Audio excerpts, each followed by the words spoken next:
And we continue with Temperament in Children. And here is, following this, we can look at the 4 temperaments as they manifest themselves in childhood. Finally, we can examine the 4 temperaments as they affect teaching. We're on page 101. Extroversion versus introversion. Observation.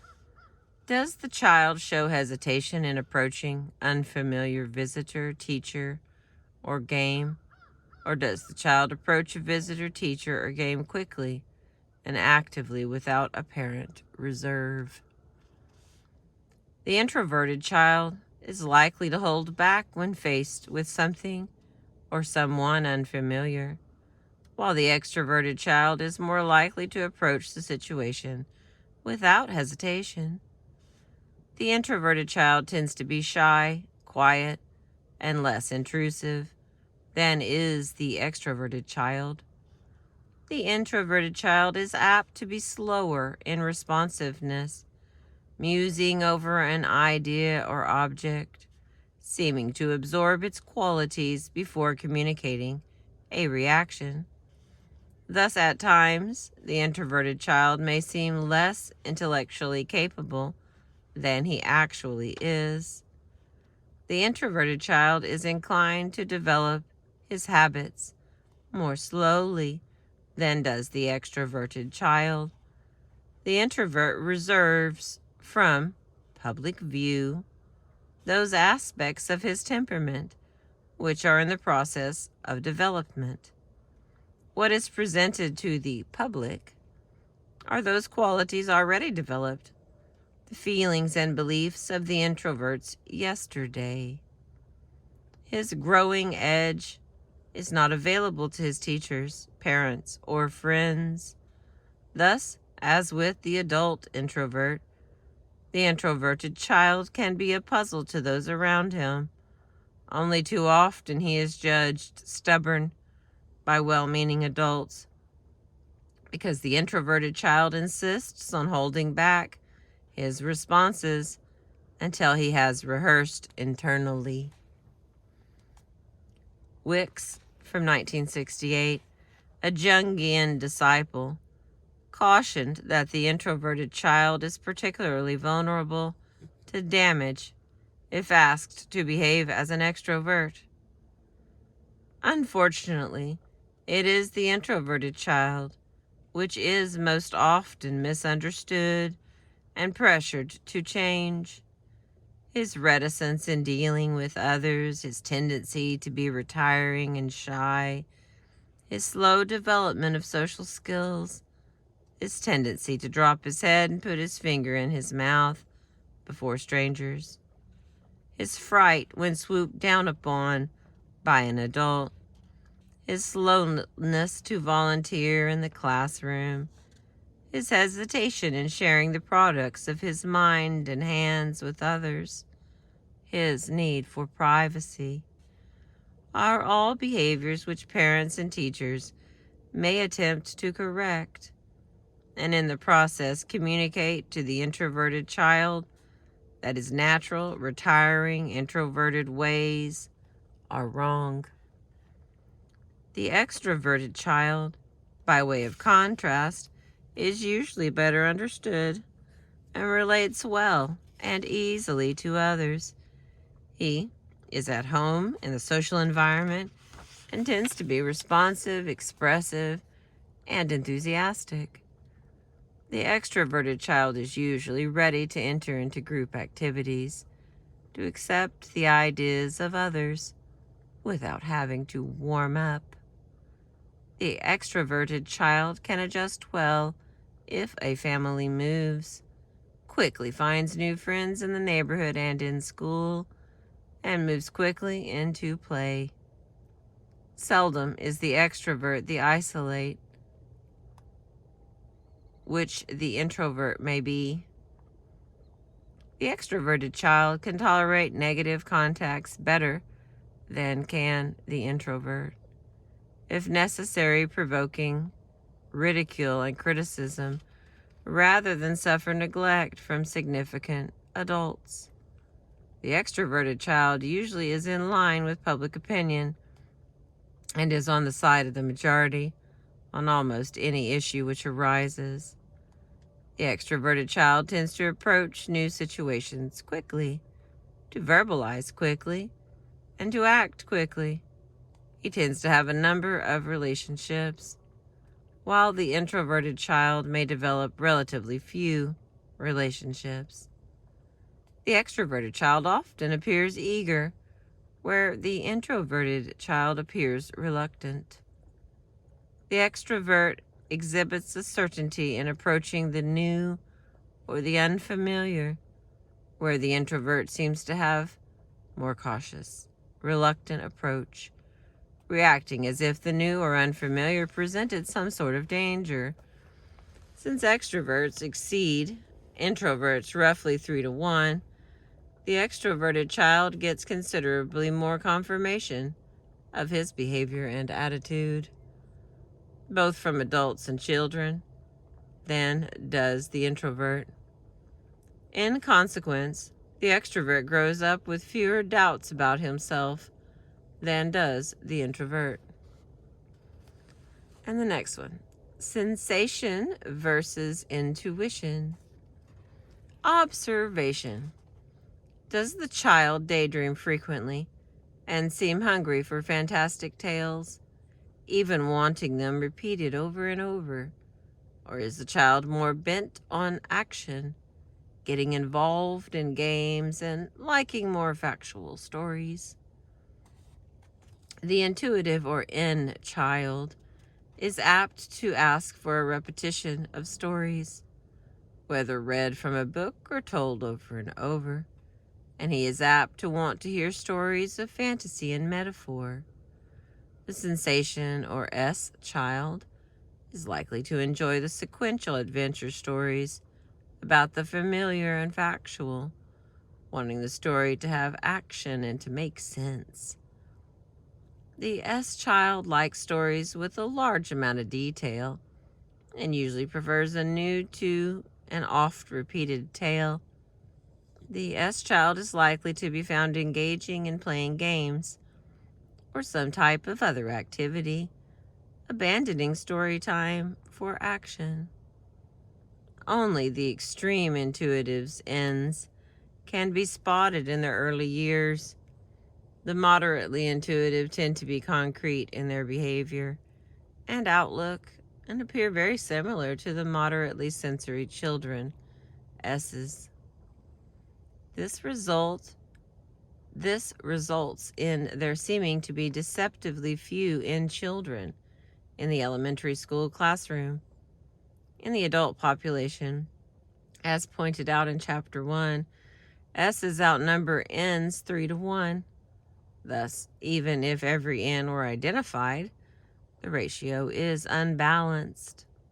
Compounding this imbalance, the slow surfacing of the N characteristic in children makes there seem to be very, very few with this preference. And so the extreme intuitive, especially the introverted feeling intuitive, is subject to feeling like an ugly duckling. The N child is apt to anticipate future events more than does the S child. Also, if a promise is made to an N child, breaking that promise can be a tragic occurrence, where the S child might take the change of plans in stride. The child with the N preference may be difficult to handle. He always seems to have a core of being his own person, which adults sometimes find objectionable and offensive. Because the N child is pulled toward the future and the possible, he may seem uninvolved and inattentive to the present, when the present is a classroom lesson or parental instruction. The N child can find himself in difficulty. He may seem opinionated to others, the NT in particular, and he often is very certain that he knows. At the same time, he cannot justify his convictions to others, satisfaction when questioned. The N child, therefore, can find himself accused of willful guessing and attempting to have knowledge, which is not his. My Zorro is snoring again, nice and loud. In his friendships, the N child may display passionate devotion, even develop crushes that may be inappropriate, and yet which may provoke the N child's deepest trust and emotional investment. If the N child's trust is violated, he is apt to suffer deeply. And if the N child is motivated by negative feelings, such as a thirst for revenge, he can put his finger on his victim's most vulnerable spot. Thus, a hated teacher, and the N child can hate passionately, can find himself embarrassed and humiliated by an N child, yet confused and helpless to deal with the situation, or with the N child, in any rational way.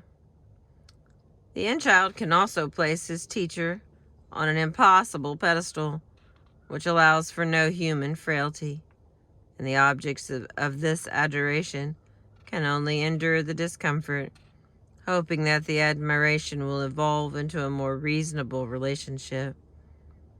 Both teachers and parents of N children, particularly the introverted N children, have in their care an extremely vulnerable self-conception. Consequently, these adults are often uneasy in their dealings with this type of child. For example, the capital N child may produce imaginative creations of extraordinary quality and may be, in good faith, accused of copying by the well-meaning adult. If this misfortune occurs, the N child may suffer a stoppage in his creative processes and can suffer considerable damage to his self-esteem. When the N child is engaged in chores or lessons, he may lapse into trances, causing his mentors to correct or even nag at him for dawdling. Capital S types of teachers, as well as S parents, may be bewildered by the N child and may find the S child far easier to understand and to work with. Where the N child might be daydreaming away the hours, the S child is apt to be relating to the world about him. He shines in the world of action. When a visitor comes to the home, for example, the S child is likely to choose just the right moment to give a small attention to mother, a caress, or some other delightful performance. In the classroom, the S child tends to be in tune with the realities of the environment. He approaches his world mainly through relating to what and who is about him, and generally gives great power to those things and people. The S child responds to details, noting vividness and variety of details. He is apt to enjoy coloring books, for example, and to pay attention to the details of workbooks. Occasionally, the N child is lucky enough to be assigned to a teacher who understands their particular characteristics. He can then do quite well in school. When an S child is assigned to a classroom, he usually finds a teacher who can relate to his ways. The S child frequently connects to others through an object, often a toy or a lesson produced in class.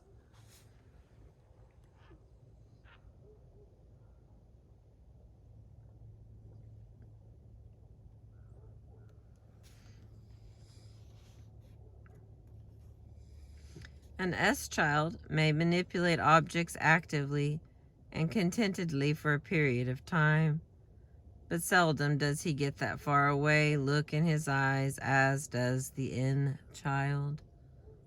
Toys for an S child are more likely to retain their character.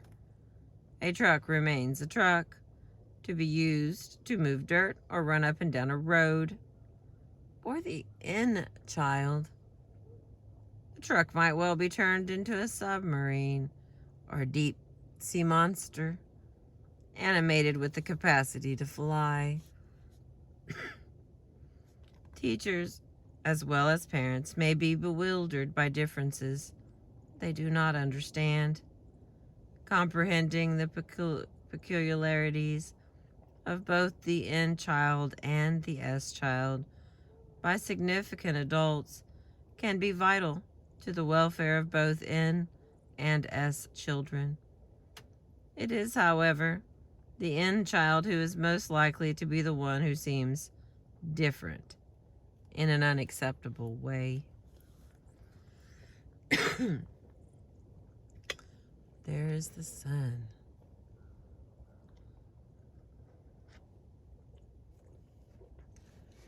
I'm going to stop here. And the next video will be the next two. So this has been capital S, capital N, children. In the next two sections, we've got thinking versus feeling and perceiving versus judging. Well, to be totally honest, it's only a couple of... Let's see. I might can squeeze it in. Let's try. With that beautiful sun and mist and the birds. All right, thinking versus feeling. Observation. When asked to obey in a situation he does not quite understand, does the child tend to ask for reasons, or does the child tend to seek to please? Ooh, that's beautiful.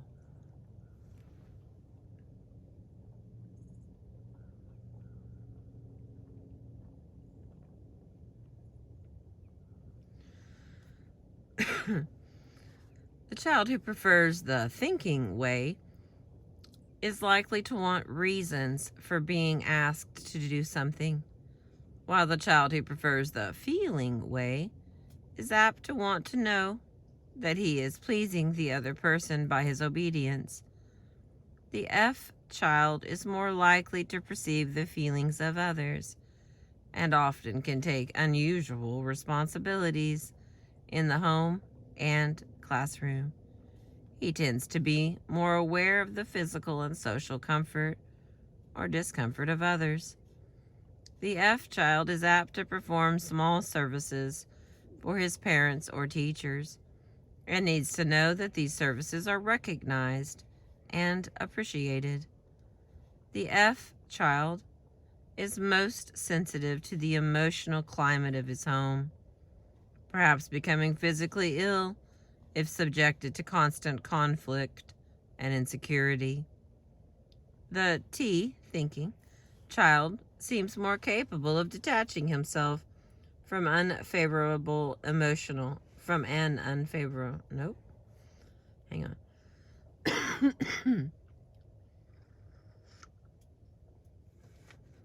right, let's try this again. The T child seems more capable of detaching himself from unfavorable emotional climate, even being blithely unaware of the distress of those around him. The F child is apt to enjoy listening to adults discuss family and neighborhood happenings, while the T child may soon turn to other activities. The T child is likely to ask for objective explanations for everything, and to be dismayed and impatient with such answers as, "because I said so." The F child is more likely to accept a "because" answer, and although not content, apt to go on about his business as if his questions had been answered. The child who prefers thinking is likely to block off facial expressions of emotion in a crisis. Excuse me. while the F child is apt to show facial mobility and to verbalize reactions. The T child may not want to be touched and may have difficulty in approaching a parent with affection, while the F child usually responds easily to expressions of physical affection. The F child is likely to cry more easily than is the T child, and it is the T child who is apt to be the one who will not display a reaction when scolded or punished. Although the F child seems more vulnerable than does the T child to the approval or disapproval of a parent or teacher, this is usually mere appearance. The T child only seems indifferent and unresponsive. Inside, he may be hurting just as much as the more expressive F child.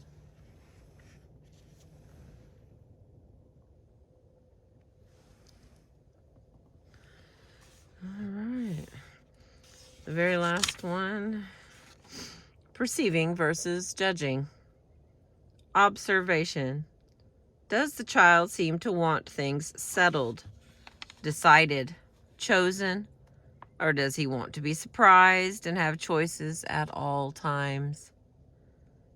The child who seems to want things established and in order probably has a natural judicial preference. The child who seems indifferent to the established, especially if imposed by others, is more apt to have a natural perceptive preference. It is the J child who is likely to be ready for school on time, to worry about being late, and tends to have his closets and drawers neatly ordered. The P child, on the other hand, may seem unconcerned about whether he is on time for class or not. He may have a jumble in his closets and make a rat's nest of his dresser drawers, and has difficulty understanding why this causes his mother discomfort. The J child is apt to run the activities of his neighborhood, especially if he is an extrovert. The P child may have to be reminded to get dressed, to come to dinner, to take out the trash, to do his homework, and so on. The J child is more likely to initiate carrying out these daily routines.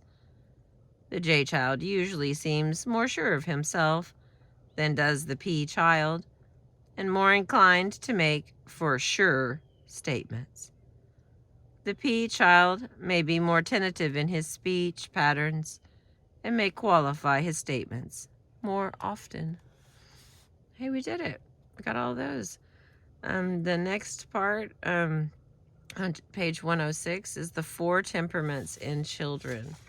And I will do my best to read all of those together.